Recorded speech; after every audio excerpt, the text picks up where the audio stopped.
ಎದುರುಗಡೆ ಮನೆಯಲ್ಲಿ ಒಬ್ಳು ಹೆಣ್ಮಗಳಿದ್ದಾಳೆ. ನಾನು ಬಟ್ಟೆ ಬದಲಾಯಿಸೋದನ್ನು ಅವಳು ನೋಡ್ತಾಳೆ. ಗಂಡಸರು ಬಟ್ಟೆ ಬದಲಾಯಿಸೋದನ್ನು ಹೆಂಗಸರು ನೋಡಿದರೆ ಯಾವುದೇ ಅಪರಾಧ ಆಗುವುದಿಲ್ಲ ಅಂತ. ಯಾಕೆಂದ್ರೆ ನಾವು ಆತರ ಯಾರು ಹೇಳ್ಕೊಂಡಿಲ್ಲ ಅಫೆನ್ಸ್ ಅಂತ. ಯಾಕೆಂದ್ರೆ ಗಂಡಸರಿಗೆ ಮಾನ ಇಲ್ಲ ಅಂತ. ಅದೇ ಹೆಣ್ಮಗಳು ಬಟ್ಟೆ ಬದಲಾಯಿಸ್ತಾ ಅದನ್ನ ನೋಡ್ಬಿಟ್ರೆ, ಈಗ ನಮ್ಮ ಲತಾ ಮೇಡಮ್ ಇದ್ದಾರೆ, ನಾನು ಹಿಂಗೇ ನೋಡ್ತಿರ್ತೀನಿ, 30 ಸೆಕೆಂಡ್ ನೋಡಿದ್ರೆ ನಾನು ಅವ್ರನ್ನ ಚುಡಾಯಿಸಿದೆ ಅಂತ ಅರ್ಥ. ಅದಕ್ಕೊಂದು ಕಾಯ್ದೆ ಇದೆ. ನಮ್ಮ ಮನೆದು ನಾನೇನ್ ಮಾಡೋದು, ಮಲಗುವ ಕೋಣೆ ಕಿಟಕಿ, ಎದುರುಗಡೆ ಮನೆ ಬಚ್ಚಲ್ ಮನೆ ಕಿಟಕಿ ಎದರಂಬದ್ರ ಇದೆ. ಪ್ರತಿ ದಿವಸ ನಾನು ಕಿಟಕಿಯಿಂದ ನೋಡುವಾಗ ಎದುರುಗಡೆ ಮನೆಯಲ್ಲಿ ಒಬ್ಳು ಹೆಣ್ಮಗಳಿದ್ದಾಳೆ. ನಾನು ಬಟ್ಟೆ ಬದಲಾಯಿಸೋದನ್ನ ಅವಳು ನೋಡ್ತಾಳೆ. ಆಕ್ಷನ್ ತಗೊಳ್ಳಿ ಅಂತ ನಾನು ಹೋಗ್ತೀನಿ ಪೊಲೀಸ್ಗೆ. ಏನ್ ಆಕ್ಷನ್ ತಗೋಬಹುದು? This is the prosecution case, what action you can take. ಗಂಡಸರು ಬಟ್ಟೆ ಬದಲಾಯಿಸೋದನ್ನು ಹೆಂಗಸರು ನೋಡಿದರೆ ಯಾವುದೇ ಅಪರಾಧ ಆಗುವುದಿಲ್ಲ ಅಂತ. ಯಾಕೆಂದ್ರೆ ನಾವು ಆತರ ಯಾರು ಹೇಳ್ಕೊಂಡಿಲ್ಲ ಅಫೆನ್ಸ್ ಅಂತ. ಯಾಕೆಂದ್ರೆ ಗಂಡಸರಿಗೆ ಮಾನ ಇಲ್ಲ ಅಂತ. ಅದೇ ಹೆಣ್ಮಗಳು ಬಟ್ಟೆ ಬದಲಾಯಿಸ್ತಾ ಅದನ್ನ ನೋಡ್ಬಿಟ್ರೆ, outraging the modesty of the woman, ಅಶ್ಲೀಲತೆ ಎಲ್ಲ ಬಂದ್ಬಿಡುತ್ತಲ್ಲ. ಸೊ ಆಕ್ಷನ್ ತಗೋಬೇಕು. If the accused is a lady in the same circumstances or a girl in the same circumstances, no action can be taken. If he is a boy or a male person, it could go in that fashion. Now what will happen? ನೋಡಿದಿರಲ್ಲ, ಅಲ್ಲಿ ಹಾಸ್ಟೆಲ್ನಲ್ಲಿ ಎಲ್ಲ camera ಇಟ್ಟಿದ್ರು, ವಾಶ್ರೂಮ್ನಲ್ಲಿ ಸಿಕ್ಕಾಕೊಂಡ್ಲು, action ತಗೋಬೇಕು ಅಂತ. ಏನ್ action ತಗೋತೀರಿ? ಏನ್ action ತಗೋತೀರಿ sir? Under what law? Please tell me.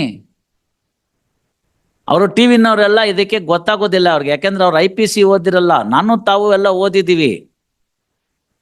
Morally ಯಾವುದು ತಪ್ಪಿರುತ್ತೋ ಅದು ಲೀಗಲಿ ತಪ್ಪು ಅಂತ ನಾವು IPC ಬರ್ಕೊಂಡಿರ್ಬೇಕು.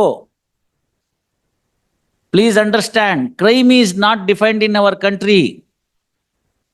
ಕೇಳಿ ಜಾಧವ್ ಅವ್ರನ್ನ. ಇದುವರೆಗೆ ತನಕ ಎಲ್ಲಾ ಕಾಯ್ದೆಗಳು ಬಂತಲ್ಲ, ಇನ್ಕ್ಲೂಡಿಂಗ್ ದಿ ಹೊಸ ಸಂಹಿತೆ ಬಂತಲ್ಲ, ಅಲ್ಲಿ ನಾವು ಅಪರಾಧ ಅಂದ್ರೆ ಏನು ಅಂತ ಬರ್ಕೊಳ್ಳಿಲ್ಲ. ಯಾಕೆಂದ್ರೆ ಬ್ರಿಟಿಷರು ಮಾಡ್ಕೊಟ್ಟು ಹೋಗಿದ್ದದು. ಅರ್ಥ ಆಯ್ತಲ್ಲ? We did not define what is A crime, but what we defined in the Indian penal code is an offence. So ಯಾವುದೋ ಒಂದು ಕೃತ್ಯ ಅದು ಮಾರಲಿ ತಪ್ಪಿರ್ಬೋದು, ನಿಮಗೆ ಅನ್ನಿಸ್ತಿರುತ್ತೆ ಇದು ಅಪರಾಧ ಅಂತ. ಅದನ್ನ ಶಾಸನಕರ್ತರು ಹಿಂದ್ಗಡೆ ಬಿಲ್ಡಿಂಗ್ ಅವರು ಅಪರಾಧ ಅಂತ ಡಿಫೈನ್ ಮಾಡೋ ತನಕ ಅದು ಅಪರಾಧ ಆಗಲ್ಲ. ಈಗ ನಮ್ಮ ಲತಾ ಮೇಡಮ್ ಇದ್ದಾರೆ, ನಾನು ಹಿಂಗೇ ನೋಡ್ತಿರ್ತೀನಿ, 30 ಸೆಕೆಂಡ್ ನೋಡಿದ್ರೆ ನಾನು ಅವ್ರನ್ನ ಚುಡಾಯಿಸಿದೆ ಅಂತ ಅರ್ಥ.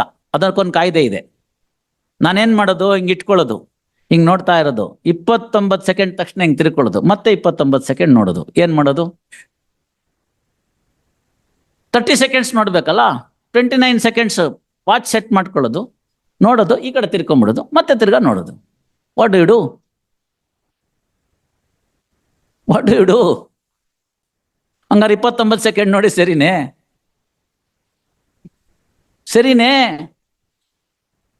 ಇವ್ರು ಸ್ಟೆನೋಗ್ರಾಫರು, ಇವ್ರನ್ನೇ ನೋಡ್ತಾನೆ ಡಿಕ್ಟೇಷನ್ ಕೊಡ್ಬೇಕು ನಾನು.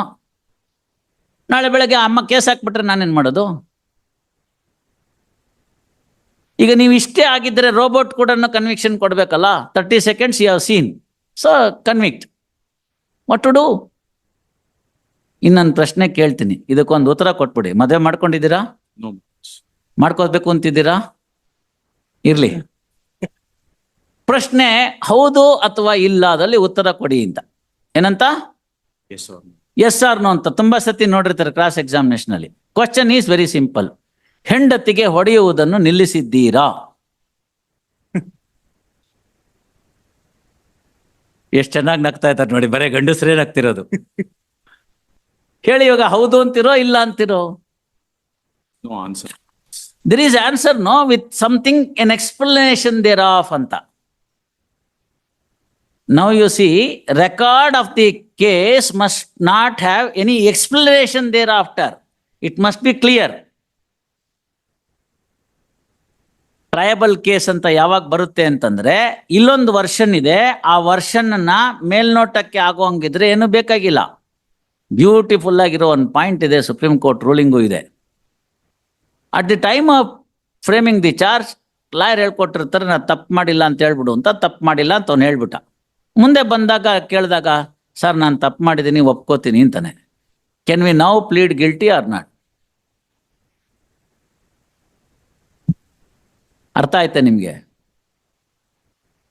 ಚಾರ್ಜ್ ಫ್ರೇಮ್ ಮಾಡುವಾಗ ಅವನಿಲ್ಲ ಅಂದ, ಮುಂದಿನ ಡೇಟಲ್ಲಿ ಬಂದ, ಸರ್ ಒಪ್ಕೊಂಡ್ಬಿಡ್ತೀನಿ ನನಗೆ ಇಲ್ಲೇ ಶಿಕ್ಷೆ ಅಂತ. ಏನು ಮಾಡೋದೀಗ? Is it a triable case or not triable a case? Vinay ಮಹದೇವಯ್ಯನವರೇ ನೀವು ಹೇಳ್ಬೇಕು, ಚಂದ್ರಪ್ಪ ನೀವು ಹೇಳ್ಬೇಕು. Triable case. It is not. ಯಾಕೆ ಅಂತಂದ್ರೆ ಅವನು ಒಪ್ಕೊಂಡಿದ್ದಾನೆ, ಇನ್ನೇನು ಟ್ರೈ ಮಾಡೋ ಅಷ್ಟಿಲ್ಲ ಅಂತ. That stage, ಅದೇ ಬರಲ್ಲ ಅದು. that stage is crossed. ಇಲ್ಲ, ಅದನ್ನೇ ನಾನು ನಿಮ್ಗೆ ಹೇಳ್ತಿರೋದು. There is no stage fix for plead guilty. ಅರ್ಥ ಆಯ್ತಲ್ಲ? ರತನ್ ಲಾಲ್, ಧೀರಜ್ ಲಾಲ್ ನೋಡಿ ಗೊತ್ತಾಗತ್ತೆ. ನಾನು ಹೇಳಿದ್ ನಿಮ್ಗೆ ಅರ್ಥ ಆಯ್ತಲ್ಲ? ಈಗ ಟ್ರಯಬಲ್ ಅಂತಂದ್ರೆ ಒಂದ್ ಪಾರ್ಟಿ ಹೇಳ್ತಾ ಇದ್ದಾನೆ ಅವ್ನು ಮಾಡಿದ್ದಾನೆ ಅಂತ, ಇನ್ನೊಂದು ಪಾರ್ಟಿ ಅದನ್ನ ನಿರಾಕರಣೆ ಮಾಡ್ತಾ ಇದ್ದಾನೆ ಅಂತ. ನಿರಾಕರಣೆ ಮಾಡೋದಕ್ಕೆ ಬಹಳಷ್ಟು ಕಾರಣಗಳಿರ್ಬೋದು, ಕಾರಣಗಳನ್ನ ಆಮೇಲೆ ನೋಡತಕ್ಕಂಥದ್ದು ಅಂತ. So you should go for that ಅಗ್ನಿ ಪರೀಕ್ಷೆ ಆರ್ ನಾಟ್ ಅಂತ. See, yet another example I will give. We are doing fine, ನೀವು ಚೆನ್ನಾಗಿದ್ದೀರಿ, ನಾನು ಚೆನ್ನಾಗಿದ್ದೀನಿ, ಏನೂ ತೊಂದರೆ ಇಲ್ಲ. Next moment I go drowsy. ಈಗ ತಾನೇ ಸಾಹೇಬ್ರು ಚೆನ್ನಾಗಿದ್ರಲ್ಲ ಏನು ಅಂತ, ಹಂಗೆ ಹಿಂಗೆ ಹಿಂಗೆ ಹಿಂಗೆ ಕಣ್ಣು ಮುಚ್ಕೊಂಡ್ಬಿಡ್ತೀನಿ. ಇವರೆಲ್ಲ ಹೇಳ್ತಾರೆ, ಸಾಹೇಬ್ರು ಏನೋ ಬಿದ್ದೋಗ್ಬಿಟ್ರು ಅಂತ. ಡಾಕ್ಟರ್ನ ಕರೀತಾರೆ. I am taken to the nearest PH ನಲ್ಲಿ ನನಗೆ ಟೆಸ್ಟ್ ಮಾಡ್ತಾರೆ. Everything is all right, low sugar ಆಗಿರಬೇಕು, ಒಂಚೂರು ಸಕ್ಕರೆ ಹಾಕ್ರಿ ಬಾಯಿಗೆ ಅಂತಾರೆ. ಅದಕ್ಕೆ ಮುಂಚೆ ಏನು ಚೆಕ್ ಮಾಡಿರ್ತಾರೆ? ECG ಮಾಡಿರ್ತಾರೆ. If ECG is all right, will I be ask to go for the next stress test etcetera? If the ECG is not all right, what they do? They will refer to the higher medical care to go for further test. If the ECG is all right, discharge. If the ECG is not all right, go for the trial. ಅರ್ಥ ಆಗೋಯ್ತಲ್ಲ ನಿಮಗೆ? ಇಷ್ಟೇ ಇರೋದು.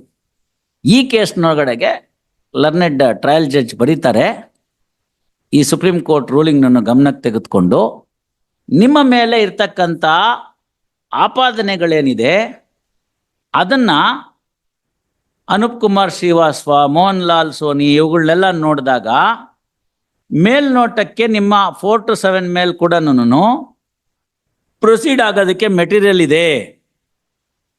ನೀವು supervision ಮಾಡಬೇಕಾಗಿತ್ತು, ಮಾಡಿಲ್ಲ. Whether at all you had a role in misappropriation or not is to be decided at the end of the trial. After the prosecution witnesses are examined. Till such time, I cannot go only on your version that you are innocent. Therefore, go for trial ಅಂತ ಹೇಳಿದ್ದಾರೆ.